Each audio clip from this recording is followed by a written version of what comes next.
আমরা অনেক সময় খেয়াল করে দেখেছি যে হঠাৎ বসে থাকার পরে উঠে দাঁড়ালে অথবা ধরুন রাতে গভীর ঘুমের মধ্যে আছি তার মধ্যেও বিশেষ করে এই শীতকালে তো খুব বেশি করে লক্ষ্য করছি আমরা যে পায়ের বিশেষ কোনো মাসল মানে পায়ের সামনের দিকের মাসল হতে পারে অথবা পায়ের পিছনের দিকের মানে কাপ মাসলে হঠাৎ করে ক্র্যাম্প লাগছে। মানে এটা হলো ধরুন প্রচণ্ড ব্যথা এবং কোনো একটা বিশেষ গ্রুপ অফ মাসলের প্রচণ্ড রকমের সংকোচন হচ্ছে।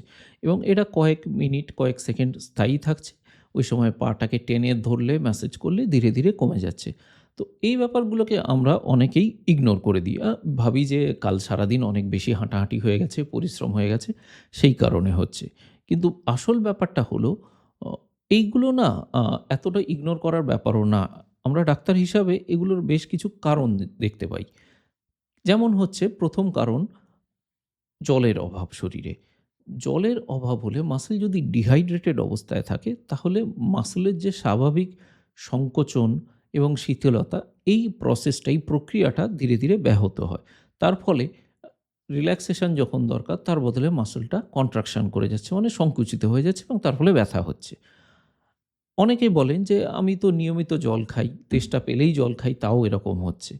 এইখানে একটা ব্যাপার খেয়াল করতে হবে যে, তেষ্টা পেলে আপনি জল খাচ্ছেন মানে আপনার শরীরে অলরেডি তখন জলের অভাব শুরু হয়ে গেছে। এই যে তেষ্টা পাওয়া, এটা হচ্ছে জলের অভাবের সিগনাল।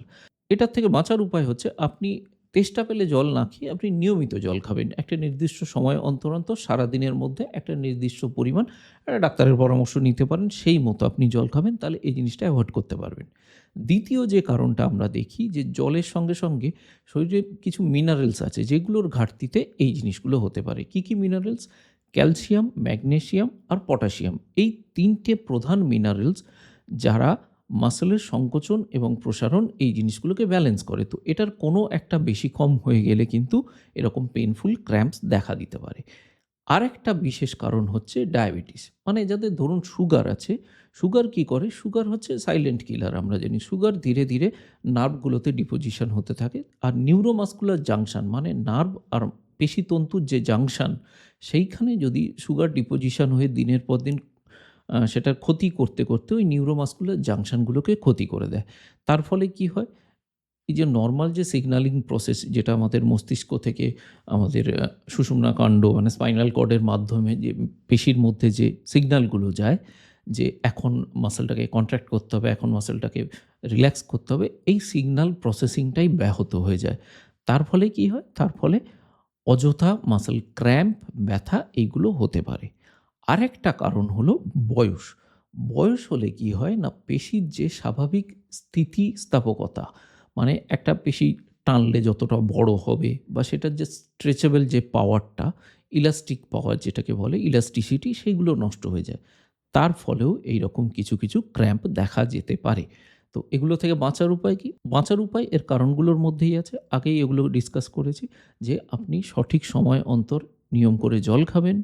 আ জলের সঙ্গে, সঙ্গে মিনারেলগুলোও আমাদের শরীরে যায় এবং সঠিক মাত্রায় লবণ, খাবার-দাবার খেলে মিনারেলের পরিমাণও ঠিক থাকে। এছাড়া আপনাকে অল্প-স্বল্প এক্সারসাইজ, স্ট্রেচিং, যোগা এইগুলো করলেও আপনি উপকার পাবেন। আর যেটা হতে পারে আপনার যদি এগুলো করেও যদি এরকম হতে থাকে আর অন্যান্য সিম্পটম দেখা যায় তাহলে আপনি ডাক্তারের পরামর্শ নেবেন এবং সুগার পরীক্ষা করাবেন। কারণ বেশিরভাগ ক্ষেত্রে দেখা গেছে সুগার রোগীদেরও এইরকম কিছু হয়। ধন্যবাদ।